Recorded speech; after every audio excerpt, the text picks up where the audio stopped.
오늘 우리 함께 나눌 말씀의 제목은 첫 사람 아담입니다.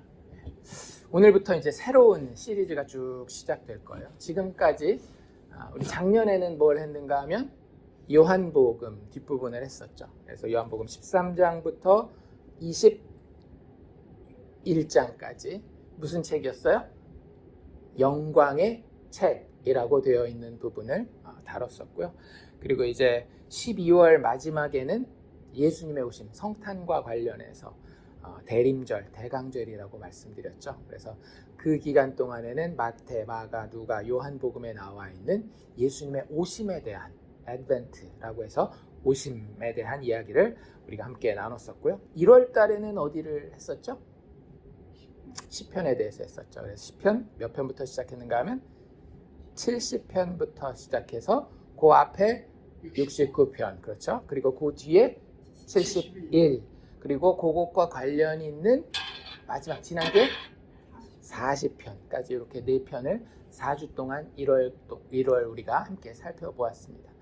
그리고 이제 오늘이 2월 1일입니다. 그렇죠? 첫 주면서 첫 날이에요. 성경에 보면 월삭이라고 하는 게 옛날에 있었어요. 성경에 보면 지금 이제 그걸 다른 번역으로 바꿔놨는데 월삭이 뭐냐면 매월 첫째 날을 이야기를 하는 거예요. 그래서 유대인들은 그때도 특별한 제사를 드렸는데 우연히 우리가 예배 드리는데 이게 2월 첫 번째 주일이자 또 첫 번째 날이 되었으니까 또 새로운 마음으로 하나님 말씀을 듣기를 원하는데 오늘부터 이제 언제 끝날지 모르는 굉장히 긴 시리즈가 시작이 됩니다. 저도 계속 준비를 하고 있어요. 계속 이 다음에 누구, 그 다음에 누구 하면서 구약 성경에 나와 있는 인물들, 사람들 있잖아요. 그 사람들에 대한 이야기를 다룰 겁니다. 재미없지는 않을 거예요. 왜? 이게 이야기니까. 스토리가 이렇게 계속 있을 거거든요. 그래서 구약에 있는 인물들을 다룰 텐데 우리가 1월 한 달 동안 살펴왔던 그 원리를 가지고 구약의 인물들을 볼 겁니다. 무슨 얘기예요? 구약의 인물들은 그 사람 그대로 위인이거나 혹은 우리가 본받지 말아야 할 타산지석이 아니라 그 사람은 결국에는 누구를 보여주기 위한 그림자였다? 예수님을 보여주기 위한 그림자였다라는 그런 시각으로 구약의 인물들을 보게 될 거예요. 가장 대표적인 게 예를 들자면 우리가 다윗 얘기 자주 하잖아요. 다윗 이야기를 보고 다윗이 잘하면 우리 어떻게 해요? 우리도 다윗처럼 저렇게 물맷돌을 들고 나가서 골리앗을 무찔러야 됩니다. 누구 얘기로 봐요? 자꾸 다윗에게서 내 얘기로 본단 말이에요. 혹은 다윗이 간음하고 잘못하면 어떻게 해요? 다윗은 저렇게 잘못했지만 나는 저렇게 간음하고 거짓말하고 사람을 죽이고 하면 안 되지 하면서 다윗 얘기에서 바로 누구 얘기로 넘어와요? 나의 이야기로 넘어오는 게 우리가 보통 성경을 읽는 방법이었단 말이에요. 구약의 인물들이 나오면 그냥 다윗 얘기, 내 얘기 이렇게만 했지 그 이야기에서 누구는 그냥 쏙 빼놔요. 예수님은 쏙 빼놓고 지나는 경우가 너무 많아요. 그렇게 구약 성경을 읽으면 된다 안 된다? 절대 안 됩니다. 우리가 계속해서 이야기했고 예수님 스스로의 입술을 통해서도 우리가 여러 번 듣잖아요. 이 모든 말씀을 두루마리의 책은 다 누구에 대한 이야기다? 나에 대한, 예수님에 대한 이야기다라고 예수님 스스로가 구약이건 신약이건 가리지 않고 계속 이야기하셨단 말이에요. 그러니까 우리가 그런 성경 읽기에 너무 낯설어요. 그냥 세상 소설책 읽듯이 세상 드라마 보듯이 그냥 스토리가 나오면 그런 줄로만 알고 그 이야기를 나에게 그냥 바로 적용하는데 그렇지 않다라고요. 성경은 영적인 책입니다. 영적이라는 게 무슨 얘기냐 하면은요, 예수님과 관련된이라는 뜻이에요. 영적이라는 뜻이. 왜냐면 예수님이 있어야지만 우리의 영혼이 십자가의 보혈의 공로로 의롭게 되기 때문에 그걸 영적이라고 이야기하는 거예요. 그래서 구약 성경을 영적으로 읽는 방법은 뭐냐면은요, 그 안에서 예수를 만나는 거예요. 구약에 나와 있는 많은 인물들의 이야기들을 읽을 때마다 나는 단지 아담만 만나는 게 아니라 노아만 만나는 게 아니라 아브라함만 만나는 게 아니라 다윗만 만나는 게 아니라 거기에 어쩌면 나의 육체의 눈에는 숨겨져 있는 누구를? 예수를 만나는 것이 제대로 된 영적인 구약 성경 읽기라고 하는 겁니다. 잘 배워 놓으셔야 되겠죠. 그래야 집에 가서 성경 통독하시잖아요. 그렇죠? 성경 통독할 때도 누구를 만나야 되는 거예요, 사실은. 예수를 만나야 되는 거예요. 근데 아직 잘 모르시잖아요. 그렇죠? 그래서 배우는 거예요. 그런데 이게 머리의 지식으로만 되는 게 아니기 때문에 기도하는 마음으로, 겸손하고 순종하는 마음으로 들으시기를 바랍니다. 왜냐하면 영적 성경 읽기라고 하는 건 내 지식과 능력으로만 되는 게 아니에요. 반드시 누가 도와주셔야 돼요? 하나님의 영이신 성령께서 도와주셔야 돼요. 저도 이거 읽고 공부하고 하지만 오늘 아침까지도 무슨 이야기를 도대체 어떻게 우리 성도들과 나눠야 될지에 대해서 계속 어떻게 해야 되지 주님 모르겠습니다라는 마음으로 주님 앞에 겸손하게 엎드리고 성령님 도와주시옵소서, 제가 입을 열 때마다 성령께서 말씀해 주십시오라고 하면서 이 자리에 서 있는 거예요. 그러니 영적인 성경 읽기라고 하는 것을 우리가 반드시 기억하고 예수님의 영이신 성령께 겸손하게 순종하는 마음으로 엎드리면서 이 이야기들을 우리가 쭉 읽어갈 수 있기를 바랍니다. 그래서 반드시 구약의 인물 이야기를 읽을 때는 거기서 예수를 만나야 되겠다. 하나님 지혜를 주십시오. 이런 마음으로 설교도 듣고 성경도 읽으시기를 바라고요. 그 첫 번째 인물로 오늘 누구 이야기를 하겠어요? 아담에 대한 이야기를 합니다. 하와 이야기를 하지 않는다고 여자분들 서운해하지 마시고, 아담과 하와는 한 몸입니다. 아담 이야기를 하면 누구 이야기도 당연히 하게 돼요. 하와 이야기도 하게 돼요. 오늘은 조금밖에 안 나오고 다음 주에 이제 하와 이야기는 조금 많이 나올 텐데, 어쨌든 오늘 아담 이야기를 시작합니다. 우리가 성경을 읽을 때 성경을 이해하고 또 해석하잖아요. 이게 무슨 뜻이겠구나라고 해석할 때 그 근거는 반드시 어디에 있어야 될까요? 성경에 있어야 돼요.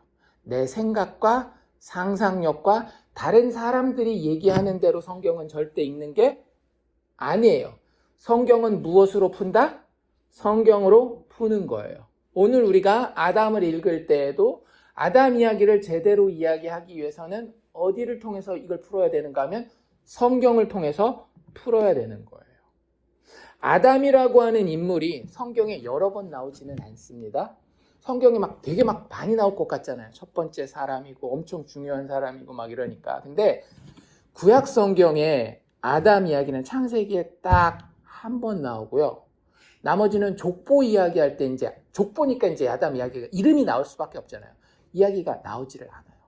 그리고 한 번 나오는 거는 선지서에서 안 좋은 예로 아담의 이야기가 한 번 나옵니다. 그건 조금 이따 제가 알려드릴 거예요. 신약 성경에도 넘어가면은요, 아담 얘기가 되게 많이 나올 것 같지만 한 두세 번 정도밖에 안 나와요. 그러니까 아담이 우리는 되게 많이 성경에서 본 것 같지만 사실 그게 착각이에요. 왜요? 우리는 매년 성경 통독을 시작할 때 어디부터 보니까 창세기부터 보니까 야, 성경에 아담 되게 많이 나오나 보다 하면서 맨날 창세기 1장 본 거예요. 근데 그렇게 많이 나오지 않습니다. 근데 그 몇 번 나오지 않는 중에 신약 성경에 아담에 대한 이야기가 나온 부분 한 구절을 제가 읽어드릴게요. 로마서 누가 그 저술을 했죠? 사도 바울이 저술한 책이 로마서란 말이에요. 그러니까 로마서는 복음의 진수라고 불립니다. 예수 그리스도의 십자가의 대속적인 죽음이 도대체 어떤 의미를 가진지를 너무나도 자세하고 잘 설명해 놓은 책이 로마서인데, 그 로마서 5장에 가면 바울이 아담 이야기를 해요. 뭐라 그러는지 잘 들어보십시오. 그러나 아담으로부터 모세까지 아담의 범죄와 같은 죄를 짓지 아니한 자들까지도 사망이 왕노릇 하였나니. 이건 무슨 뜻인지 잘 모르셔도 돼요. 근데 어쨌든 아담이 죄를 지었잖아요. 근데 그 죄 때문에 그 아담과 함께 에덴 동산에서 우리가 죄를 지은 건 아니지만 그 원죄로 인하여서 그 이후에 모세 오기까지, 모세 오고 난 다음에 율법이 있었으니까 율법을 못 지킨 사람들에게 하나님이 심판을 내리는 것은 너무나 분명한데, 그 사이에 있는 사람들마저도 사실은 하나님의 법을 어기는 선악과를 따먹는 것 같은 그 죄에 다 동참했다. 그래서 그 아담과 함께 에덴 동산에 있지는 않았지만 전부 다 죄 가운데에 사망의 복종할 수밖에 없는, 결국에는 죽을 수밖에 없는 그런 사람들이 되었다라는 이야기를 간단하게 하고 있는 거예요. 그런데 그 뒤에 뭐라고 이야기를 하는가 하면 잘 들어보십시오. 이것만 기억하시면 돼요. 신약 성경이 우리가 아담을 어떻게 읽어야 되는지에 대해서 이렇게 정확하게 설명하고 있다는 거예요. 아담은 오실자의 모형이라. 아담이 뭐라고요? 오실자의 모형이라고요. 그쵸? 오실자가 누구예요? 예수님. 아담 때부터 하나님이 오리라, 오리라, 오리라, 오리라 계속 예언하셨던 한 사람이 있었어요. 그런데 아담은 사실 그 오리라 한 그분, 오실자의 뭐였다라고요? 모형, 표였다라고요. 표적이었다라고요, 사실은. 얼마나 정확해요? 이보다 더 정확할 수가 있어요? 아담 이야기를 어떻게 읽어야 돼요? 오실자의 모형으로, 영어로는 타입이라고 이야기를 하거든요. 표상이에요. 아담 이야기 자체로 재밌다, 흥미롭다, 아담이 어떻게 됐을까? 그 이야기가 이 이야기의 핵심 주제가 아니라 이 이야기는 사실은 예고편이라고요. 우리 드라마나 영화도 뭐가 있어요? 이제 새로운 것을 하기 전에는 맨날 광고하잖아요. 예고편으로 광고하잖아요. 이렇게 재밌는 드라마가 나올 겁니다. 이렇게 재밌는 영화가 나올 테니까 꼭 봐주세요. 예고편이라고요. 그게 모형이라는 표현입니다. 다시 한번 제가 읽어드릴게요. 아담은 누구의? 오실자의 모형이니라. 이게 아담 이야기를 제대로 읽는 방법이라고 성경 스스로가 자증하고 있는 거예요. 우리는 그렇게 안 읽었죠. 아담 이야기 읽으면 맨날 무슨 생각해요? 왜 아담은 거기서 죄를 져가지고 내가 지금 이렇게 죄인이 돼서 아담이 거기서 선악과만 안 따먹었으면 막 이러면서 아담 이야기를 흥미로워하면서도 원망도 했다가도 막 이러고 그냥 말잖아요. 거기 어디 예수가 있어요, 많은 경우에. 그렇죠? 그러니까 우리가 이 이야기를 통해서는 예수 만나야 되겠구나 이 생각, 각오를 하고 읽어야 되는 겁니다. 근데 내 눈에는 사실은 보여요, 안 보여요? 안 보여요. 누가 이 눈을 뜨게 해주셔야 돼요? 하나님의 영이신 성령께서 내 눈을 뜨고 내 마음을 열어주셔야 이게 정말 예수, 오실 예수에 대한 이야기였구나, 아담은 그분에 대한 모형이었구나를 깨닫게 되는 겁니다. 그래서 그렇게 읽기를 원해요. 스토리가 엄청 어렵거나 복잡하거나 그러진 않아요. 근데 재밌는 부분들이 있으니까 우리가 그런 부분들을 한번 봅시다. 일단 스토리를, 이야기를 한번 볼게요. 창세기 1장 1절은 우리가 잘 알죠. 태초에 하나님이 무엇을 창조하시니라? 천지를, 하늘과 땅을 창조하시니라, 이렇게 돼 있어요. 그래서 그 이야기가 1장에 쭉 나옵니다. 하나님이 며칠 동안 천지를 창조하셔요?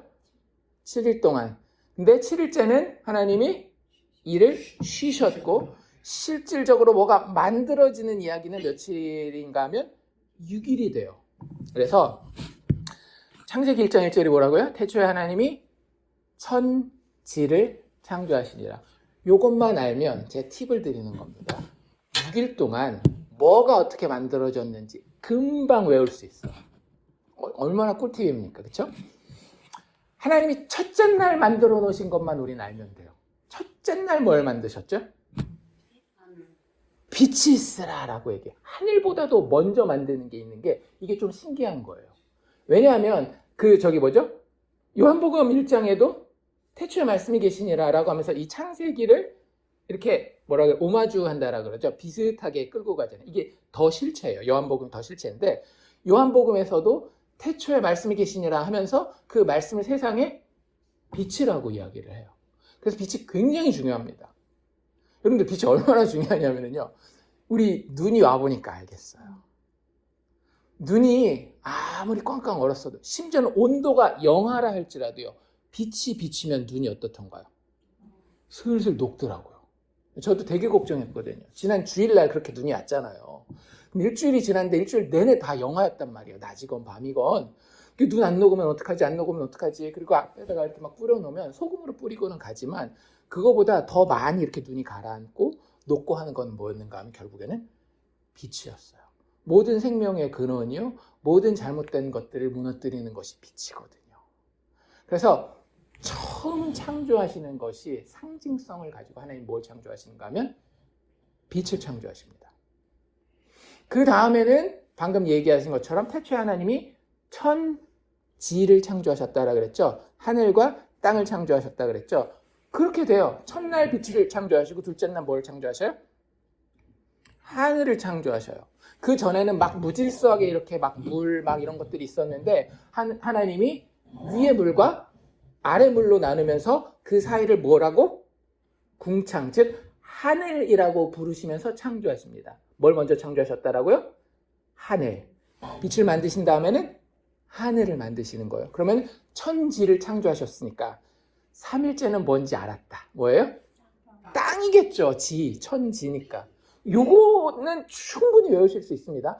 3일도 못 외우시지는 않으시겠죠. 그렇죠? 첫날 빛, 둘째 날 하늘, 셋째 날 땅을 만드셔요. 그 땅은 어떻게 만들어지는가 하면 이 아랫물이 있었잖아요. 아랫물이 막 흙탕물이었습니다. 그 흙탕물에서 흙을 따로 쭉 빼내요. 그게 뭐가 되는 거예요? 땅이죠. 묻을 땅이라고 부르시면서 이 땅의 부속물까지 같이 만들어요.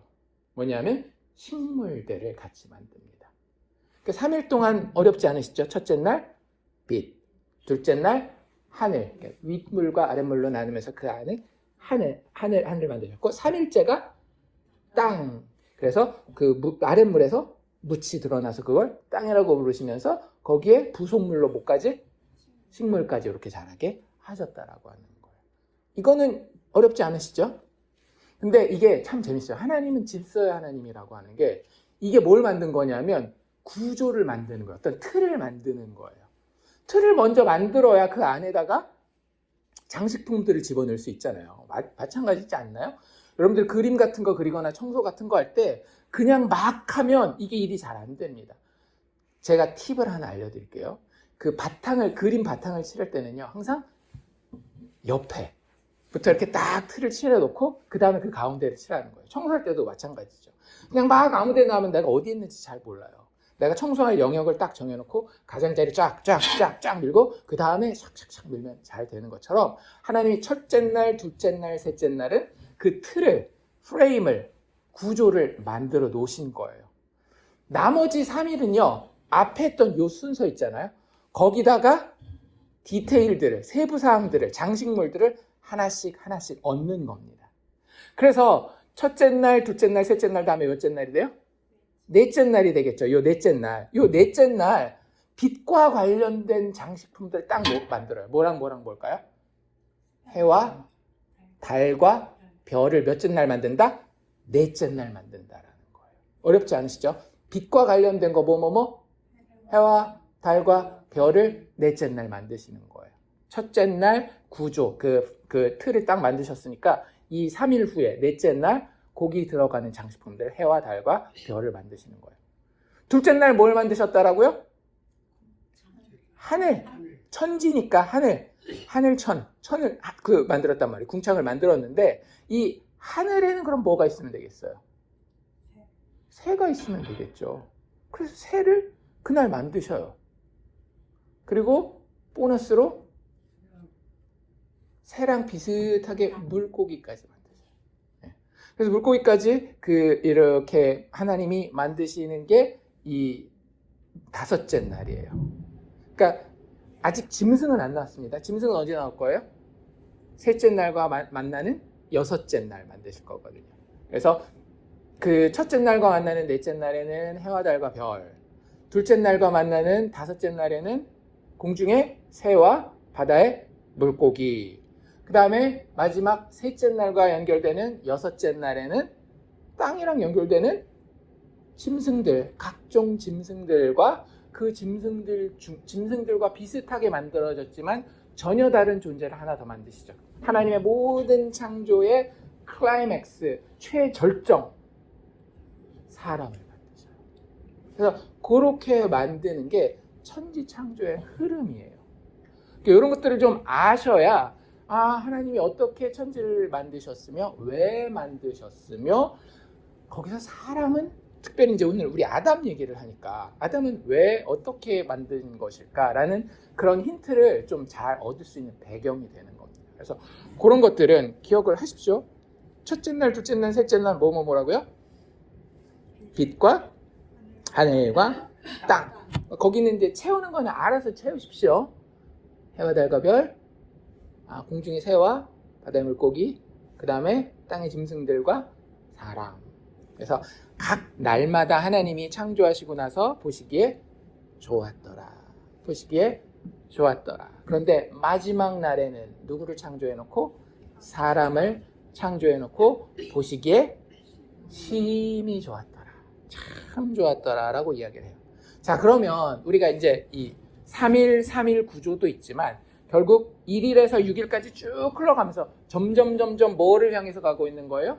하나님의 창조의 완성과 정점과 가장 영광스럽고 아름다운 모습을 향해서 가고 있는 게 보이세요?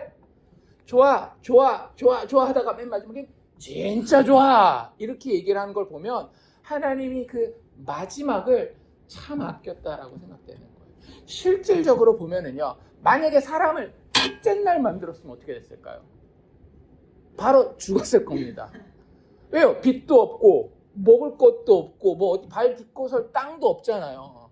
그래서 사실은 어떤 성경 신학자들은 이 6일 동안의 창조를 잘 보면 하나님이 이 사람, 첫사람 아담 딱 한 명이잖아요. 여러분들 우주에 대한 다큐멘터리 같은 거 보셨습니까? 아마존 정글의 식물이나 동물에 대한 이런 다큐멘터리들, 동물의 왕국 뭐 이런 것들 보셨어요? 얼마나 많고 장대해요. 그런데 그 모든 것들을 미리 다 창조하신 때 딱 누구를 위해서? 한 사람 아담을 위해서 만드셨다라는 거예요. 그래서 이 모든 것들이 사실은 아담을 생존하도록 그 자리에 두고 하나님과 교제하기 위해서 다 만들었다라는 거예요. 그냥 뭐 해가 특별한 무슨 의미가 있는 것도 아니고 우주가 뭐 대단한 의미를 가진 게 아니라 그 모든 것들의 핵심에는 하나님과 교제하게 될. 그래서 인간은 다른 피조물들과 다르게 어떻게 만드셨대요? 하나님의 형상으로 만들었대잖아요. 그 단 한 명을 위해서 우리가 생각할 때는 막 대단해 보이는 우주와 온 짐승들과 식물들과 막 이런 것들을 하나님이 싹 다 만들었다라는 거예요. 이 한 사람을 위해서. 하나님이 사람을 얼마나 귀하게 여기는지 보이세요? 보이셔야 정상입니다. 왜 그랬을까요?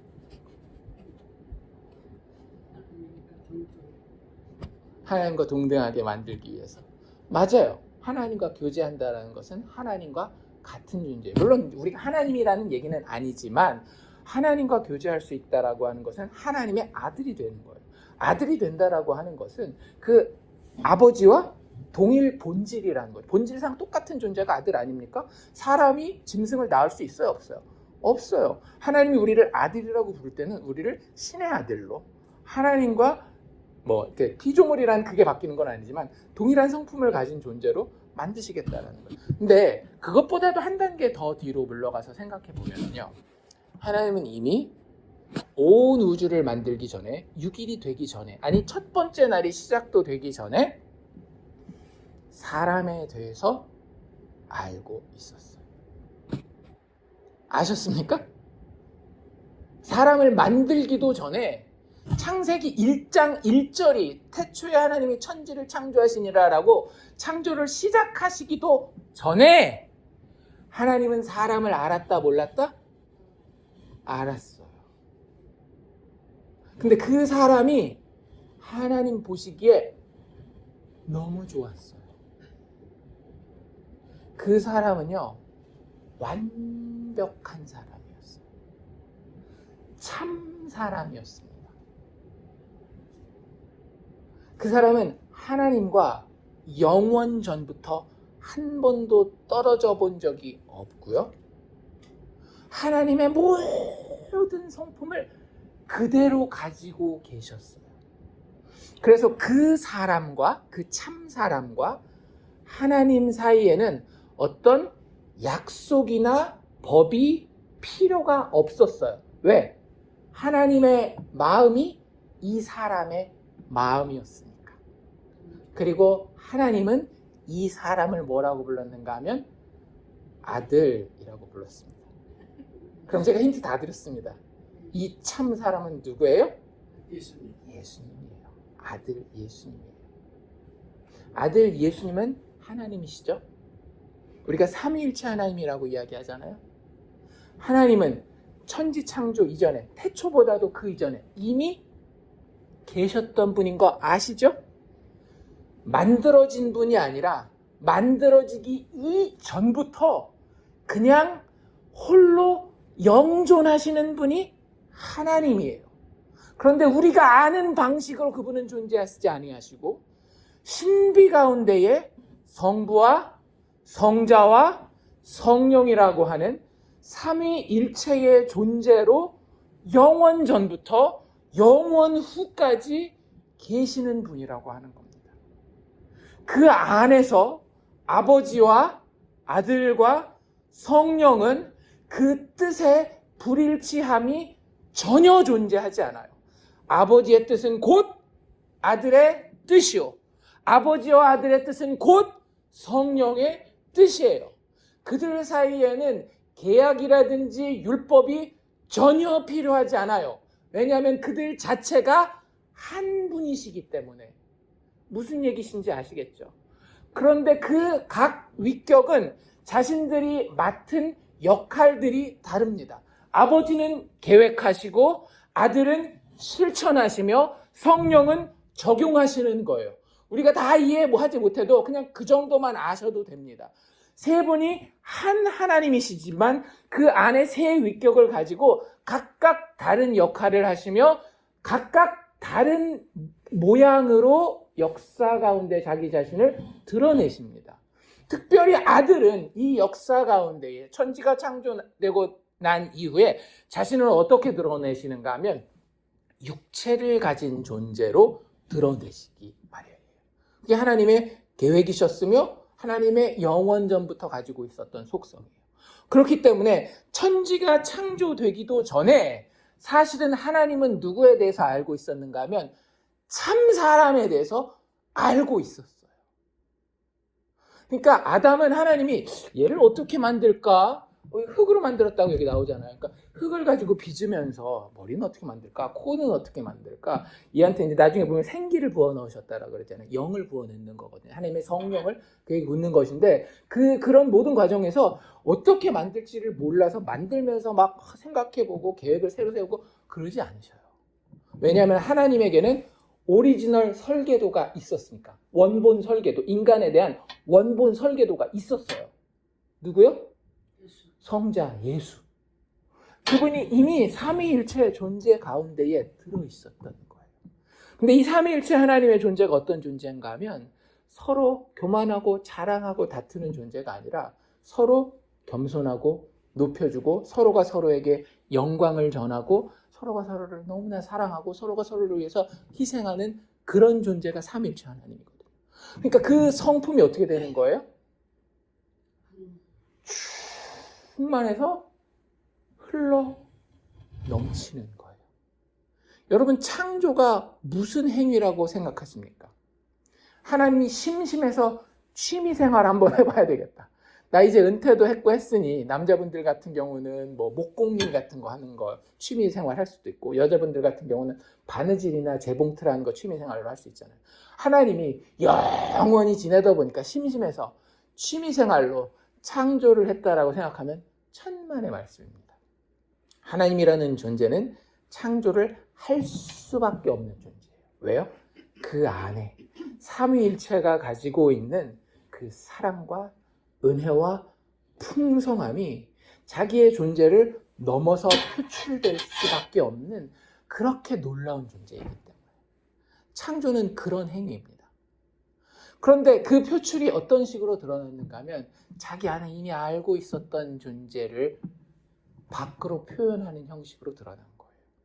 그게 인간의 창조입니다. 그것이 하나님의 창조의 절정이 되는 거예요. 앞에 모든 것들은 뭐예요? 이걸 드러내기 위한 뒷배경일 뿐이에요. 그게 빛이 되었건 하늘이 되었건 땅이 되었건 그것을 채우는 세부 사항들이 되었건 그 모두는 하나님이 자기 안에서 주체할 수 없는 그 충만함을 넘치도록 표현하는 사람, 참 사람을 보여주기 위한, 그 참 사람이 살게 하기 위한 뒷배경으로서 하나님이 만들어 놓은 거라는 거죠. 무슨 얘기인지 이해가 되십니까? 그러니까 하나님이 이 뭔가를 만들어내서 이렇게 했다라고 하는 것은 결국은 아들의 영광을 드러내기 위함이었던 거예요. 내 아들이 어떤 존재인지 알아? 니들 사람이 뭔지 모르지. 한 번도 못 들어요. 천사들한테 자랑하는 거예요. 천사들한테 니들 사람이 뭔지 모르지. 내가 이제부터 보여줄게. 라고 하면서 하나님이 역사하시는 일이 창세기 1장 2장에 나와 있는 천지창조 이야기예요. 그러니까 사람이 얼마나 영광스러운 존재인지 아시겠죠? 그래서 그걸 목적으로 만든 존재가 첫 사람 아담이었다라고 하는 겁니다. 진짜 특권을 부여받은 존재예요. 아담이라고 하는 존재. 그래서 그 아담이 참 사람으로서의 방향성을 보여주고 있습니다. 여러분이 인간답다라고 하는 거 있잖아요. 야, 쟤는 사람 같지가 않아. 짐승 같아. 이게 얼마나 큰 욕입니까? 뭘 전제하고 있는 거예요? 인간에게는 인간다움이, 사람다움이 있다라는 이야기잖아요. 그래서 그 사람다움에 대한 방향성을 하나님이 아직 죄 짓기 전이잖아요. 그렇죠? 아직은 아담이 3장 넘어가기 전까지는 죄 짓기 전이니까 하나님이 그림자이긴 하지만 잘 보여주고 있는 것이 오늘 우리가 읽은 창세기 2장 말씀이라고 하는 거예요. 그래서 하나님이 영원전부터 아시던 자기가 정말로 참 좋아하시고 사랑하시던 그 사람, 참 사람에 대한 이야기를 풀어놓는 것이 하나님의 창조 이야기이며 그 가운데에 이 아들의 모습을 담았기 때문에 이 아담이라고 하는 존재예요.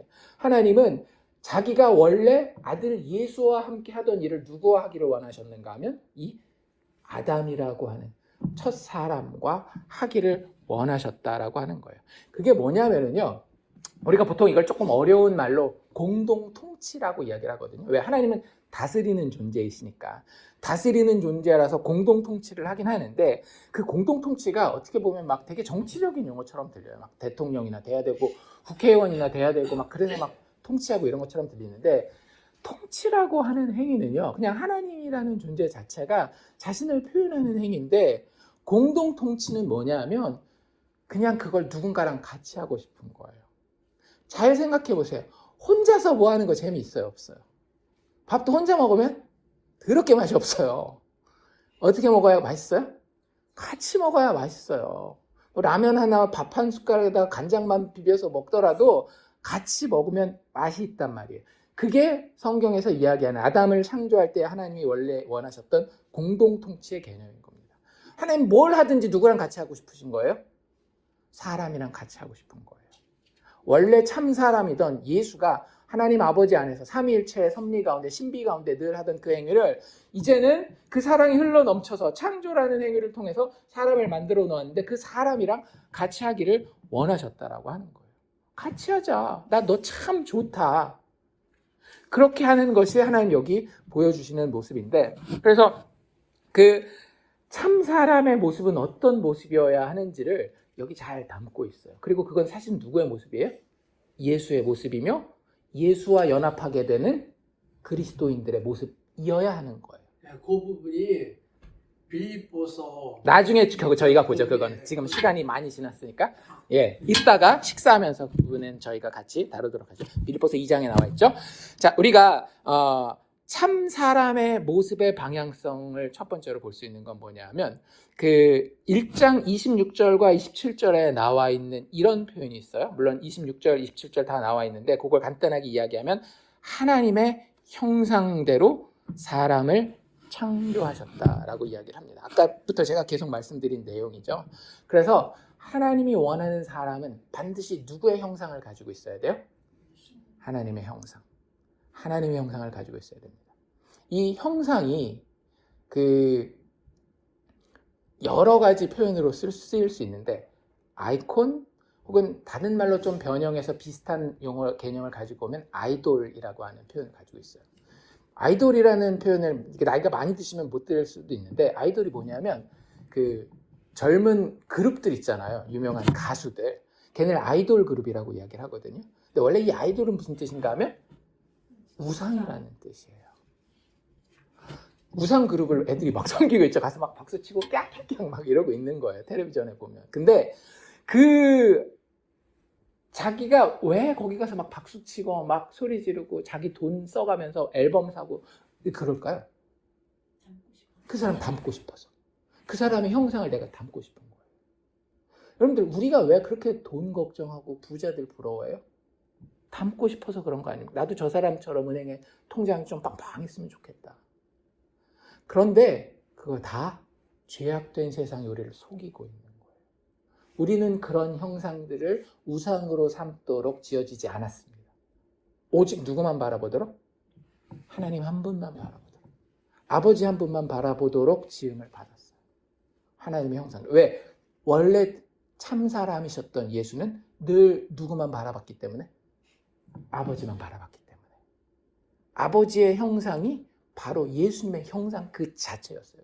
하나님 그 본체셨다라고 이야기하잖아요. 예수님을 하나님의 본체라고 소개하는 이유가 아버지의 형상이 곧 누구의 형상이었다? 예수님의 형상이었다라고 하는 것을 보여주고 있는 거예요. 그게 인간 되는 겁니다. 착한 일하고 막 다른 사람들한테 친절하고 거기에서 인간됨이 시작되는 게 아니라, 인간됨은 반드시 어디서 시작돼야 돼요? 하나님을 바라보고 하나님을 사랑하고 하나님을 알아가고 하나님을 체험하는 데에서 그 형상이 내 안에 있구나를 확인하는 데에서 인간됨은, 사람됨은 시작되는 겁니다. 그걸 고민한 게 유교, 불교, 세상에 많은 도덕들이잖아요. 야, 인간이 되려면 뭐 제사를 드려야 된다, 뭐 부모신을, 조상신을 잘 섬겨야 된다부터 시작해가지고 막 지켜야 되는 막 예의 범절 막 다 이야기하잖아요. 근데 그런 거 다 필요 없이 우린 어디서부터 시작하면 돼요?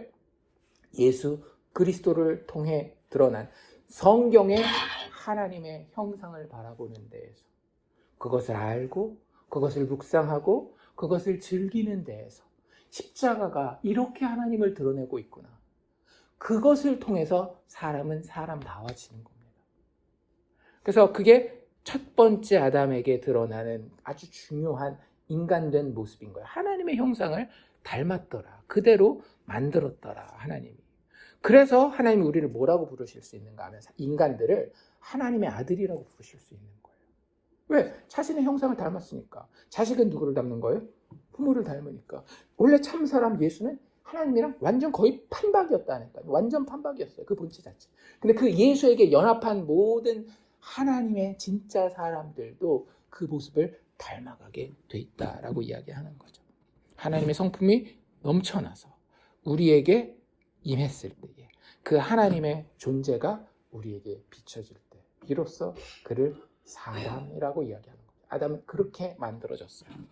그리고 또 한 가지, 참 사람이 가지고 있는, 여기에서 우리가 볼 수 있는 그 모습, 방향성은 뭐냐면 다스리는 겁니다. 참 사람은 어떤 사람이다? 다스리는 사람이다. 우리가 인생을 살아갈 때 힘든 경험을 많이 해요. 그 중에서도 현대인들에게 가장 힘들고 가장 자주 체험되는 그 힘듦은 뭐냐면 다스릴 수가 없다라고 하는 거예요. 이게 무슨 얘기냐면요, 우리가 골라야 되는 것들이 되게 많잖아요. 오늘날에는. 옛날에는 TV 채널도 어때요? KBS 1, KBS 2, MBC 끝이었잖아요. 세계 드라마 중에 뭐 볼까? 제일 재밌는 거 이거 보면 되는데, 요즘에는요 그 인터넷이나 그 케이블 채널들 쫙 보잖아요. 채널 기본 몇 개예요? 100개씩 막 이렇게 돼요. 뭘 골라야 될지 몰라요. 그래서 어떻게 해요? 주저하고 딴 사람한테 물어보고 막 이래 가면서 그걸 내가 결정을 못 합니다. 근데 하나님이 하나님 백성에게 원하셨던 것은 무엇이었는가 하면 다스리는 거예요. 사람을 만들어 놓고 그 주변 환경까지 하나님이 다 공급하신 이후에 뭐라고 얘기하시는가 하면, 하나님이 그들에게 복을 주시며 하나님이 그들에게 이르시되 생육하고 번성하여 땅에 충만하라. 우리 그거 잘 알고 있죠? 그러면서 그 뒤에 뭐라고 얘기를 하면 땅을 정복하라, 바다의 물고기와 하늘의 새와 땅에 움직이는 모든 생물을 다스리라 하시니라. 하나님은요, 하나님이 정하신 일이 있어요. 그리고 그 일을 지혜와 권세를 가지고 담대하고 성실하게 잘 행해 나아갑니다. 그런데 죄악에 빠진 인간들은 어때요? 자신들의 상황에 대해서 늘 핑계를 대고 게으르며 마땅히 책임져야 되는 상황에서도 책임과 결정을 다른 사람들에게 미루는 경우가 얼마나 많이 있나요? 여러분들, 예수님이 자기가 뭔가를 해야 될 때 누구한테 물어보고 야, 이거 할까 저거 할까 그런 거 보신 적 있어요? 없어요? 없어요. 우리가 요한복음 봤지만 예수님은 딱 뭘 어떻게, 이 상황을, 이 파도를, 이 병을, 이 귀신 들린 자를 어떻게 다스려야 하는지 아버지의 뜻대로 늘 아버지께 물어봤고 아버지와 교제했기 때문에 다 다스리는 권세를 가지고 계셨습니다. 여러분들, 우리의 인생을 소극적으로 다른 사람한테 맡겨가면서 살지 마십시오. 물론 제가 드리는 얘기는 내 인생의 주인은 나다를 이야기를 하는 게 아니에요. 하나님이 원래 사람이라는 존재를 아셨을 때, 예수 그리스도라는 존재를 참 사람으로 아셨을 때 그분은 다스리는 존재셨어요. 아버지와 함께. 그리고 그 예수를 닮은 존재로 이 땅 가운데에 첫사람을 아담을 만드셨을 때도 뭐라고 이야기했는데라고요? 다스리라. 딴 사람 보고 책임지라고 이야기하지 말고 네가 책임지고 다스려라. 물론 우리는 예수님과 다르기 때문에 실패할 수 있고 잘못 선택할 수 있어요. 그럼에도 불구하고 우리에게는 누가 있어요? 아버지가 있잖아요. 예수 그리스도의 희생이 있잖아요. 우리는 그 안에서 마치 예수처럼 늘 우리의 삶의 환경 가운데에 다시 딛고 일어날 수 있는 힘과 권세가 있는 존재들이에요. 세상 비굴하게 살지 맙시다. 왜? 내가 비굴하게 살면 누구를 비굴하게 만드는 거예요? 하나님을 비굴하게 만드는 거예요. 하나님 사람을 그렇게 의도하지 않으셨으니까. 좀 가난하면 어때요? 좀 병 들었으면 어때요? 그 상황에서 내가 할 수 있는 한 내 인생을, 내 상황을 하나님의 뜻에 합치하여 늘 하나님과 교제하고 십자가 바라보면서 다스리는 거예요. 아담이 뭐가 잘났겠습니까? 그냥 하나님이 그 자리에 세우셨기 때문에 그 자리에서 다스리는 권세 주신 것에 대해서 순종하면서 그 일들을 해 나아가고 있지 않습니까? 이름을 붙인다라는 거 있잖아요. 이게 통치에 굉장히 중요한 행위입니다. 이름을 붙인다라는 건 무슨 뜻이에요? 이거 내 거라는 거예요. 우리가 남의 집 애한테 가서 막 이름 붙입니까? 누구한테 이름 붙여요? 내 아이, 내 아들, 내 딸한테 이름 붙이잖아. 왜? 내 아이니까. 나에게 권세와 소유권이 있어요. 물론 애를 소유한다는 게 물건을 소유하는 것처럼 그런 건 아니지만 그 권세와 소유권을 가진다는 게 이름을 부르는 거거든요. 그래서 하나님이 하신 첫 번째 행위 중에 하나가 이름을 부르는 거예요. 알고 계셨어요? 첫 번째 행위는 빛이 있으라라고 말씀하신 것이었지만 빛이 있은 다음에 하나님이 하신 행위는 뭐였는지 아세요? 어두움을 밤이라 이름 부르시고 밝음을, 빛을 낮이라 이름 부르셨다라고 얘기를 해요. 둘째 날은 뭐 창조하셨다라고요? 하늘, 천지니까 하늘을 창조하셨잖아요. 그때 그 하늘을 창조하시고 그 다음 하신 행위가 뭔지 아세요? 궁창을 하늘이라 이름 부르시고. 셋째 날은 또 어땠을까요? 물에서 묻이 드러났어요. 땅이 나왔단 말이에요. 그 묻을 땅이라 이름 부르시고. 누구 거기 때문에? 만드신 하나님 본인 거기 때문에 이름 불러서 자신의 권세를 확인하는 통치 행위를 하나님이 하고 있어요. 그런데 참 재밌는 건 뭔지 아십니까? 4일, 5일, 6일에는요 하나님 이름을 부르지 않아요. 진짜 놀랍지 않습니까? 왜요? 하나님은 자기가 하는 그 통치 행위를 같이 사람과 하기를 원하십니다. 우리가 이 인생에서 무언가를 규정하고 이름 짓고 그 위에 권세와 그 위에 소유권을 행사하는 것은 누구를 닮은 행위예요? 하나님을 닮은 행위고요. 그것을 위해서 하나님이 흰 종이 여백을 남겨놓으신 거예요. 4일째, 5일째, 6일째. 본인이 하실 수 있음에도 불구하고. 그리고 실질적으로 어떻게 해요? 오늘 읽었잖아요. 19절에 보면 뭐라고 돼 있습니까? 여호와 하나님이 흙으로 각종 들짐승과 공중의 각종 새를 지으시고 아담이 무엇이라 부르는지 보시려고 그것들을 그에게로 이끌어 가시니 아담이 각 생물을 부르는 그것이 곧 이름이 되었더라. 통치하고 다스리고 이름을 부르는 행위에 하나님과 동참하는 존재가 사람이라고 하는 존재라고 합니다. 인생이요, 참 놀라운 겁니다. 우리가 뭐 80, 90, 100 살다가 잠깐 살다 가는 것처럼 역사랑 비교해 봤을 때는 아무것도 아닌 걸 살다 가는 것처럼 그냥 느껴질런지 모르지만 그렇지 않아요. 영적인 눈으로 우리의 인생은요, 하나님의 창조 행위를, 하나님의 통치 행위를 공유하는 공간입니다. 우리가 영원토록 하나님과 왕노릇하고 하나님과 심판자의 자리에서, 재판장의 자리에서 그와 함께 영광을 공유할 텐데, 그것을 연습하는 자리가 어디예요? 우리가 육체를 가지고 이 땅에 사는 동안이에요. 그게 10년이 됐건 5년이 됐건 50년이 됐건 100년이 됐건 상관없이요, 우리가 여기 있는 동안에 우리가 경험하고 연습하고 체험해야 되는 것은 사람의 사람됨입니다. 예수 그리스도의 십자가를 통해 드러난 참 사람의 모습이 과연 내 삶 가운데 얼마나 있는지를 보는 거예요. 거기에 인간 모습의 참된 방향성이 보이셔야 됩니다. 이 아담 이야기를 보면서.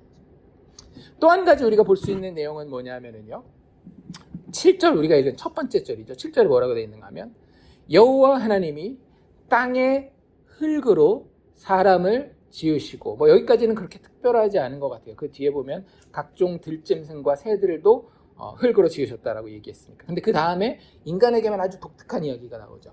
생기를 그 코에 불어 넣으시니 사람이 무엇이 된지라? 생명이 된지라. 생명을 이제 한자로 해놓은 거고, 그 좀 쉬운 말로 한국말로 풀어서 얘기를 하면 살아있는 영이 되었다라는 거예요. 인간은 단지 육적인 존재입니까? 아니면 영적인 존재입니까? 영적인 존재입니다. 왜요? 이것 때문에 그런 거예요. 하나님이 직접 첫 사람을 만드셨을 때에 뭘 불어넣으셨다라고요? 그 안에 생기. 이걸 다른 말로 번역하면, 이게 이제 히브리어 단어가 있거든요. 그 히브리어 단어를 생기라는 단어로 번역할 수도 있지만 다른 단어로 번역할 수 있는데, 그게 뭐냐면 성령입니다. 인간 존재는 어떤 존재냐면요, 하나님의 진짜 영원히 존재하는 본인의 그 성품과 본질을 생기로서 부여받은 존재라고 하는 거예요. 우리는 영적인 존재입니다. 먹는 것만 가지고 살 수 없어요. 사람들의 어떤 인간관계만 가지고 살 수 없어요. 하나님께서 공급하시는 성령의 역사가 있어야지만 그 성령을 통해서 예수 그리스도의 의를 체험하고 갈구하고 그 예수를 먹고 마셔서 아버지와 교제할 수 있는, 하나 될 수 있는 존재가 되지 않고는 존재할 수 없는 존재가 인간, 사람이라고 하는 존재예요. 하나님의 숨으로, 하나님의 생명으로, 영으로 생명을 얻은 존재가 사람이라고 하는 존재입니다. 이런 모습이 예수님의 삶에도 너무나 잘 드러나 있지 않나요? 예수님이 첫 공생애를 시작하는 장면이 뭐였어요? 그 전에 세례 요한에게 나아가서 세례를 받습니다. 세례 받는 거 예수님에게는 사실은 필요한 일이에요, 아니에요? 안 필요한 일이에요. 세례는 그 당시에 요한이 줬던 세례는 죄사함을 받게 하는 세례였단 말이에요. 그러니까 죄인들이 받는 세례예요. 근데 예수님은 그 세례를 사실은 받을 필요가 없었지만 다른 목적을 가지고 거기 가신 겁니다. 왜? 그 세례 가운데 하나님이 이가 내가 보낸 나의 아들이다라고 하는 걸 증명하기 위해서 어떻게 하셨어요? 하늘을 열고 하늘에서 뭐가 내려와요? 성령이 비둘기 같은 모습으로 예수님에게 내려와요. 뭘 받은 거예요? 하나님의 생기를, 하나님의 영을 받은 거예요. 물론 예수님이 뭔가 부족하기 때문에 성령으로부터 이렇게 하는 게 아니라 삼위일체 하나님 가운데 존재하셨던 참사람 예수는요, 늘 아버지의 뜻과 자기의 뜻이 같았을 뿐만 아니라 아버지께서 역사하시는 성령의 능력으로 자신의 삶의 모든 일들을 감당하셨어요. 성령의 능력이 아니고는 그가 병을 고칠 수도 없었으며 귀신을 내쫓을 수도 없었고 죽음 가운데 다시 살아날 수도 없는 거예요. 성령이 역사하셨기 때문에, 아들이라고 하는 참 사람의 삶 가운데에 아버지의 능력으로 역사하셨기 때문에 예수님의 삶이 능력 있고 아버지를 기쁘시게 하는 삶이었다라고 합니다. 우리가 참 사람이라고 한다면 우리의 삶도 어때야 되는 거예요? 이 성령의 증거가 있는 삶이어야 된다고 하는 겁니다. 물어봅시다. 정말 성령을 체험하며 살고 계십니까? 제가 아는 많은 교회 다니시는 분들이 성령을 몰라요. 성령을 모른다라는 게 뭐 방언이 안 되고 뭐 신비 체험을 못하고 그런 얘기가 아니라 하나님은 보이지 않는 분이시잖아요. 육체가 없는 분이란 말이에요. 근데 나는 육체를 가졌고 그런 영적인 세계를 잘 모를 수밖에 없는 존재예요. 어떻게 그 하나님을 알며 그 하나님이 보내신 예수 그리스도가 나의 구원자로서 나의 죄를 위해서 십자가에서 죽으셨을 뿐만 아니라 다시 살아났다라는 것을 철석같이 믿고 찰떡같이 믿고 그 하나님을 섬기고 그 예수에게 기도하고 그 예수에게 나의 모든 것을 바치고 맡기며 그분의 뜻을 물어서 하루하루를 살 수 있겠어요? 내 힘으로 돼요? 아니요. 선지자들이 뭐라 그래요? 힘으로도 아니요, 능으로도 아니요, 오직 여호와의 영으로 된다 그러잖아요. 그 성령을 알고 체험하는 자가 참 사람이라는 거예요. 첫사람 아담은 그 존재 자체가 성령이 들어와야만 시작되는 그런 모드였어요. 핸드폰도 배터리가 없으면 돼요, 안 돼요? 기기가 아무리 최신 기종이고 좋으면 뭐합니까? 안 되잖아요. 컴퓨터도 전원 빼버리면 어때요? 뭐 그 안에 아무리 좋은 데이터가 있어도 못 쓰는 거 아니에요?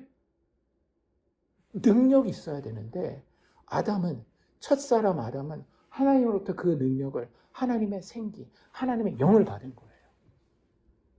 그게 진짜 사람입니다. 돈 많이 벌고 막 머리 탁 하고 막 이렇게 폼내고 다니고 착한 일 많이 해서 칭찬받고 이런 게 사람이 아니라 하나님의 영을 받은 자가 진짜 사람이라는 것이고, 예수의 삶이 그것을 우리에게 처음부터 증거해주고 계셔요. 그 다음에 아까 다스린다라고 하는 표현과 좀 비슷한 표현이라는지 모르겠는데 좀 다른 모습이 있거든요. 15절에 보면 하나님이 에덴 동산을 만들잖아요. 그쵸?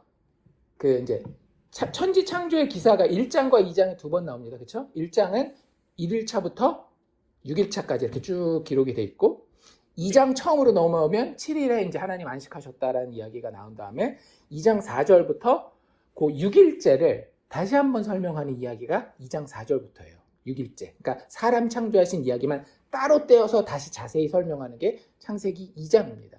근데 하나님이 지구 온 땅 가운데에 한 지역을 선택하셔요. 그 지역의 이름은 에덴입니다. 근데 그 에덴이라고 하는 땅의 동쪽 편에 동산을 지으시고 그 동산의 상황을 설명한 게 그 5절에 나와 있는 땅에 비도 내리지 않았고 땅을 갈 사람도 없고 들에 초목이 아직 없고 밭에 채소가 나지 않았다, 이런 표현이에요. 식물은 이미 존재합니다, 전 지구적으로. 근데 이 지역에 아직은 초목이, 여기서 초목은 좋은 의미가 아닙니다. 가시덤불이나 이런 관목들, 이런 것들을 이야기를 하는 거예요. 아직 사람이 타락하지 않았으니까 그런 것도 없고, 그 다음에 이 에덴 동산에서 사람을 두어서 사람이 먹게 해야 되는 그 양식도 아직은 없어요. 왜냐하면 하나님이 그 일을 누구에게 맡길 거기 때문에, 아담을 에덴 동산에다 두고 맡길 거기 때문에. 그래서 나온 이야기가 15절인데 여호와 하나님이 그 사람을 이끌어 에덴 동산에 두어 그것을 경작하며 지키게 한다라고 이렇게 돼 있어요. 경작하며 지킨다라는 게 무슨 뜻이겠어요? 여기서 그러면 농사 짓는 거로 볼 수 있겠죠. 1차적으로 그렇게 보셔도 됩니다. 왜? 하나님이 준비해 놓으셨어요. 그런데 하나님이 우리가 그냥 입만 벌리고 있으면 여기다가 음식을 다 넣어줄 수도 있지만 하나님은 그런 걸 좋아하는 게 아니라 뭘 좋아하신다 그랬어요? 같이 교제하고 같이 활동하는 걸 좋아하신다라고 그랬잖아요. 그러니 네가 나의 창조 사역에 동참해서 너희가 이 밭을 가꿔서 거기서 채소가 나오는 것, 그거 같이 먹는 거 같이 한번 동참해봐라 라는 의미에서 경작하고, 또 지킨다라는 건 뭘까요?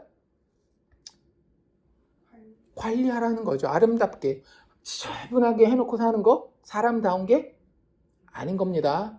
방 청소 잘 해야 됩니다. 그런 것들 이야기를 하는 거예요. 그런데 그건 되게 우리가 표면적으로 볼 수 있는 사람의 모습이에요. 그래서 많은 분들은 여기서 사람이 일을 해야 된다. 일이라고 하는 건 이미 타락 이전에 하나님이 축복으로서 우리에게 준 것이다. 이런 이야기를 적용으로 많이 가져가는데 그것도 우리가 취할 수 있는 부분입니다. 근데 한 가지 우리가 여기서 생각해 봐야 되는 게 뭐냐면 조금 어려워요. 이거는 그러니까 제가 말씀드릴 때 꼭 기억하셔야 되는 겁니다. 여기에서 그 사람을 이끌어 에덴 동산에 두어 그것을 경작하고 지키게 하라 그랬잖아요. 근데 이게 우리나라는 그것 하면 그것 물건이죠. 근데 히브리에는 그것 하면 이게 물건일 수도 있고 사람일 수도 있어요. 그리고 그것 하면 이게 남자인지 여자인지 우리는 모르지만 히브리에는 남자인지 여자인지가 정확하게 드러나요. 그런데 여기서 그것은 뭐냐면요, 남자 단수입니다. 남성 단수. 그게 무슨 얘기냐? 남성 단수. 남성 단수예요. 근데 그 앞에 에덴 동산 있잖아요. 동산은 그 성이 있거든요. 모든 그 히브리어 그 거에는 성이 있는데 동산은 여성이에요. 만약에 에덴 동산을 지키라고 얘기를 하는 거면, 에덴 동산을 경작하라고 하는 거였다면 여기서 그것이 똑같이 여성 단수가 나와야 될 거 아니에요. 근데 여기서 그것은 뭐라고요? 남성 단수라고요. 그러면 에덴 동산을 지키라라고 그냥 대충 받아들일 수도 있겠지만 다른 생각도 한번 해볼 수 있지 않나요? 저는 하나님이 충분히 그 정도의 그 지적 그 넓음을 가지고 계시다라고 보는데, 만약에 그것을 그 남자 아니면 그 사람이라고 그분이라고 이야기한다라고 한다면 이야기가 많이 달라지죠. 여기서 남성 단수를 받을 수 있는 건 단 하나밖에 없어요. 누구? 여호와 하나님밖에 없어요. 그러면 여기 해석이 좀 달라집니다. 그분을 경작하고 지키게 한다. 좀 말이 안 되죠. 원래 이 경작한다라는 단어보다 더 많이 쓰이는 게 영어로 work, serve, 즉 일하고 섬기다라는 뜻으로 쓰여요. 그러면 그분을 어떻게 하는 거예요? 섬기는 거예요. 그 다음에 지키는 것도 이렇게 막 내가 막 프로텍트한다는 뜻도 있지만, 하나님이 우리에게 계명을 주시면 우리가 그걸 뭐 한다라고 얘기해요? 지킨다라고 얘기를 하죠. 순종을 의미하는 거예요. 그래서 의외로 많은 신학자들은, 성경의 선생님들은 이걸 뭐라고 얘기를 하는가 하면, 여호와 하나님이 그 사람을 이끌어 에덴 동산에 둔 다음에 하나님을 섬기고 그분의 뜻을 순종하게 하셨다라고 얘기를 하는 거예요. 하나님이 그들의 에덴 동산에 있으면서 시킨 일 딱 하나밖에 없는데 그게 뭐예요? 여호와를 섬기고 그분의 뜻에 순종하라는 게 참 사람이 에덴 동산에서 처음 해야 됐던 유일한 일이었다라는 거예요. 사실 진짜 실질적으로 따져보면 아담과 하와가 굳이 음식물을 자기네들 힘으로 생산할 필요가 있어요, 없어요? 없어요. 그 위에 뭐라고 나와 있었어요? 구절에 보면 여호와 하나님이 그 땅에서 보기를 아름답고 먹기에 좋은 나무가 나게 하시니, 이미 있었단 말이에요. 동산 가운데에는 생명나무와 선악을 알게 하는 나무도 있었다. 생명나무와 선악과도 있었지만 무슨 나무도 있었다라는 거예요. 보기에 좋고 먹기에 좋은 다른 음식 할 만한 나무들도 많이 있었어요. 그거 우리가 굳이 안 해도 되는 거예요. 그런데 오히려 하나님이 우리에게 하라고 알려주셨던 게 뭐라고요? 그분을 섬기고 그분에게 순종하는 것을 유일한 인간 본연의 일로 이야기하고 계시다라고 하는 거죠. 우리의 육체를 위해서는 우리의 삶의 영역을 경작하고 지키는 것도 필요하지만, 정리하는 것도 필요하지만, 오히려 영적인 의미로 바라본다라고 한다면 참 인간은 어떤 존재예요? 하나님의 존전과 함께하면서, 하나님의 임재와 함께하면서 그 하나님께 순종하고 그 하나님을 섬기는 것이 우리가 인생을 살면서 유일하게 해야 되는 거예요. 그러니 우리가 인생을 살면서 아침 챙겨 먹는 게 중요한 거예요? 말씀 보고 기도하는 게 중요한 거예요? 말씀 보고 기도하는 게 아침 챙겨 먹는 것보다 훨씬 더 중요한 겁니다. 어떤 목사님 이런 얘기를 하더라고요. 자신의 신앙생활 3대 법칙. 첫 번째, 내가 기도를 하지 않고는 하루를 시작하지 않겠다. 두 번째, 내가 기도를 하지 않고는 어떤 일도 시작하지 않겠다. 세 번째, 내가 말씀을 보기 전에는 세상의 그 어떤 다른 정보도 먼저 보지 않겠다. 뭐 율법처럼 이거 꼭 지켜야 됩니다. 그런 얘기는 아니지만 우리의 본질이 그렇다라는 거예요. 사람 됨은 하나님을 섬기고 그분의 뜻을 알아 그분의 뜻을 기쁘게 순종하는 것이 사람의 본질이지, 먹고 마시고 누리고 자랑하는 것이 사람됨의 본질이 아니라고 하는 거예요. 우리가 인생을 보면, 역사를 보면 너무나 분명히 알지 않습니까? 인생 역사 가운데 각 문화들이 먹고 즐기고 사람들한테 자랑질하면 문화가 항상 어디로 가요? 인간답지 못한 쪽으로 항상 가왔던 것을 우리가 보지 않습니까? 지금도 우리 이 현대에서 목격하고 있지 않아요? 인간이 항상 가장 인간다운 때는 언제인가 하면 하나님을 섬기고 하나님을 순종할 때에, 내가 세상의 어떤 다른 육체의 것들을 시작하기 전에 하나님을 먼저 만나고 하나님의 뜻을 먼저 구할 때에 가장 사람다운 거예요. 예수의 삶을 보십시오. 먹지 못한다 할지라도 어때요? 기도하러 가시잖아요, 아버지께. 늘 아버지의 뜻을 물어보고 육신의 불편함을 감수하잖아요. 우리는 너무 죄에 찌든 삶 가운데 예수를 믿는다라고 하면서도 빠져 있어서 우리의 삶은 영적인 것, 하나님을 섬기고 하나님을 순종하는 것이 아닌 세상의 육적인 것에 빠져 있는 시간들이, 순간들이, 날들이 너무 많다라고 하는 거죠. 그래서 그 순종과 관련되어서 그 15절 뒤에 16절 바로 무슨 이야기가 나와요? 16절, 17절에 순종에 대한 이야기가 너무나도 분명히 나오잖아요. 뭐에 대한 순종?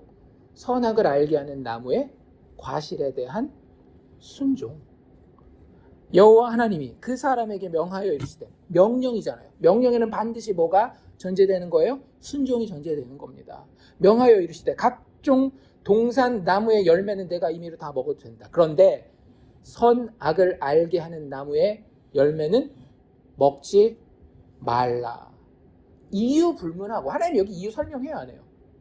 안 해요. 하나님이 어련히 알아서 잘하실까?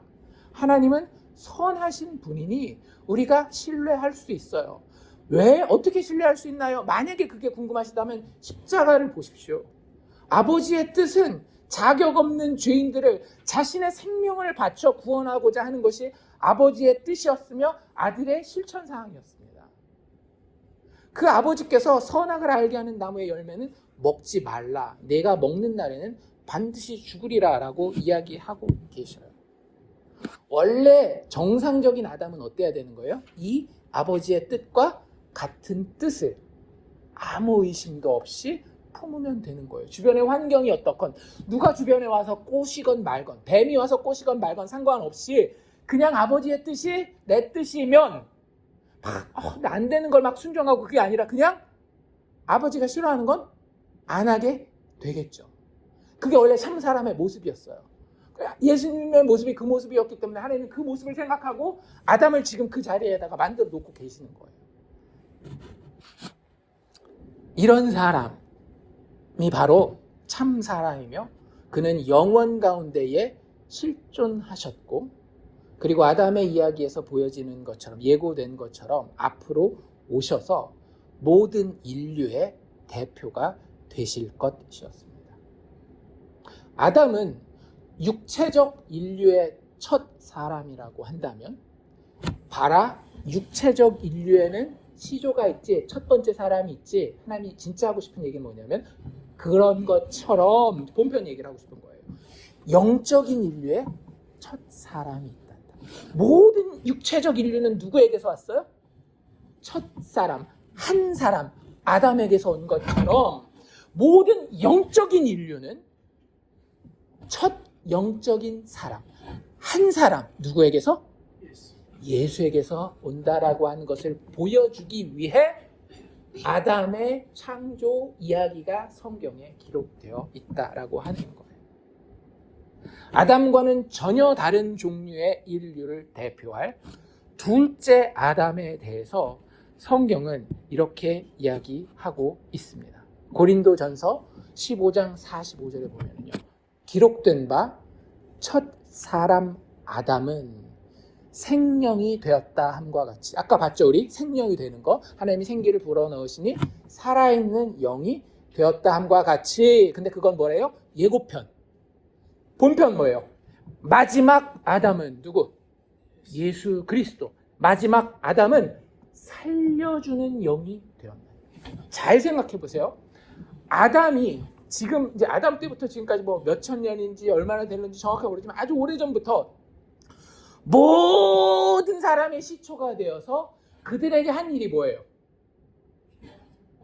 죄를 전가했고 그 결과 태어나는 사람들마다 아담이 선물해 주는 게 있어요. 너 태어났니? 죽음. 너 태어났니? 죽음. 너 태어났니? 죽음. 너 태어났니? 죽음. 이게 첫사람 아담이에요. 태어났다가 생명이 되는 것을 잠깐 체험하고 죽는 운명을 선물하는 자가 첫사람 아담이에요. 그런데 둘째 사람 아담은 어때요? 그쵸? 그 첫 인류를 예수님이 시작한 모습 한번 보실래요? 첫 인류를 만들기 위해서, 자기 한 사람이 아니라 그게 공동체로서 인류가 되기 위해서 그 첫 인류를 만드는 예수님의 첫 걸음이 뭐였는지 아세요? 자신의 생기를 내려놓는 거였습니다. 십자가에서 죽는 거죠. 그리고 그 죽음을 통해서 자격 없는 자에게 뭘 공급하는 거예요? 죽지 않는 부활의 영생을 공급하는 겁니다. 진짜 놀랍지 않나요? 그러니까 아담에게서만 머물러가지고 내가 선악과를 따 먹어야 되네 말아야 되네 여기 멈춰 있으면 안 돼요. 아담에게서 우리는 뭘 받았어요? 죽음을 받았어요. 그걸 부인할 수 있는 자 아무도 없습니다. 아무리 자기가 싫다 할지라도 죽으니까. 그런데 그 아담의 모습은 사실은 누구를 바라보게 하기 위함이었는가 하면 둘째 아담, 마지막 아담을 바라보게 하기 위함인데 그의 별명이 뭐라고요? 살려주는 영이요. 어떻게 살려줘요? 자신의 생기를 포기함으로 우리에게 자신의 생기를 불어넣어 줌으로. 새 인류는요, 이제 태어날 때마다 뭘 가지고 태어나요? 영원한 생명을 가지고 태어나는 거예요. 옛 인류, 첫 인류, 육신의 인류는요, 태어날 때마다 죽음을 가지고 태어나지만 새 인류, 영적인 인류, 예수 그리스도의 후손된 우리는 태어날 때마다 뭘 가지고 태어나는 거예요? 영원한 생명을 가지고 태어난다라고 하는 거예요. 진짜 놀랍지 않습니까? 이게 아담의 이야기가 우리에게 보여주는 거예요. 첫사람 아담은 순종에 실패했잖아요. 선악과의 율법이 주어졌을 때 그 율법을 실천할 수 있는 능력이 그에게 없었어요. 그 참사람 예수가 가지고 있었던 하나님에 대한 온전한 신뢰와 사랑이 육적인 첫사람 아담에게는 부족했기 때문에 그 선악과의 율법을 그 스스로가 지킬 수 없었고 그를 통하여 세상에 죄가 들어오게 됩니다. 그래서 아까도 말씀드린 것처럼 아담은 이후로 성경에서 기록될 때 족보 말고는 항상 죄를 소개한 사람으로 등장을 해요. 호세아에서 뭐라고 나와 있는가 하면 이스라엘 백성들이 막 타락하고 이러니까 그들은 아담처럼 언약을 어기고 거기에서 나를 반역하였다라고 얘기를 하는 거예요. 아담은 어떤 존재예요? 언약을 배역한 존재, 율법을 지키지 아니하고 순종하지 아니한 존재. 로마서 5장 12절에도 그러므로 한 사람으로 말미암아 죄가 세상에 들어오고 죄로 말미암아 사망이 들어왔나니 이와 같이 모든 사람이 죄를 지었으므로 사망이 모든 사람에게 이르렀느니라. 첫 사람은요, 율법을 가지고 살 수가 없는 자입니다. 율법이 있어요. 율법은 사라질 수 없는 거 아십니까? 왜? 율법은 그냥 하나님의 성품 그 자체거든요. 하나님이 죄를 지을 수 있어요? 없어요? 없어요. 하나님이 더러울 수 있어요? 없어요. 그걸 글자로 기록해 놓은 게 율법이에요. 그런데 육체의 사람은 그것을 지킬 수가 없는 거예요. 그래서 이 아담 이야기를 보면 결국에 아담 이야기가 어떻게 끝나요? 해피엔딩으로 끝나요? 아니죠. 실패해가지고 에덴에서 쫓겨나는 이야기로 끝나잖아요. 그래서 아담 이야기가 우리에게 알려주고자 하는 건 뭐냐면요, 율법이 있는 곳에서는 참 사람이 나올 수가 없구나. 그 율법이 무너져야만 참 사람이 비로소 태어날 수 있겠구나. 그걸 보여주는 거예요. 그리고 그 율법을 무너뜨릴 마지막 아담이 오셔요. 그리고 그가 자신의 죽음으로, 자신의 육체의 희생으로 율법의 모든 저주와 심판을 다 없이 하십니다. 그리고 그 예수와 연합한 자가 십자가에서 포기하신 그분의 생기를 자신의 생기로, 성령으로 받아 하나님과 함께 영원한 부활의 생명을 누리게 된다라고 하는 거죠.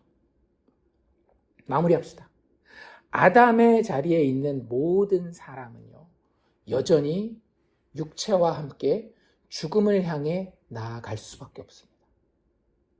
이 아담 이야기 읽으면서 우리 그 자리를 박차고 떠나실 수 있길 바랍니다. 우리가 가야곤 하는 곳은 어디예요? 하나님이 허락하시는 참 사람의 자리. 근데 그게 나의 노력과 행위와 결단, 율법으로 된다라고요? 안 된다라고요? 안 돼요. 내가 새로운 참 사람의 자리로 갈 수 있는 유일한 길은 참 사람의 시초이신 예수에게 붙어 그분에게까지 자라 그분과 연합하는 거예요. 그래서 에베소서에서 사도 바울은 이렇게 얘기를 합니다. 오직 사랑 안에서 참된 것을 하여 범사에 그에게까지 자랄지라. 그는 머리니 곧 그리스도라.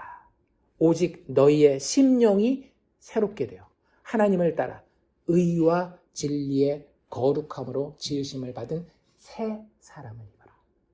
육의 사람으로만 부족합니다. 하나님이 원래 원하셨던 참사람 예수의 모습으로 그분을 믿는 믿음 가운데 그분을 향해 자라가 새 사람을 입으시기를 주의 이름으로 축원합니다.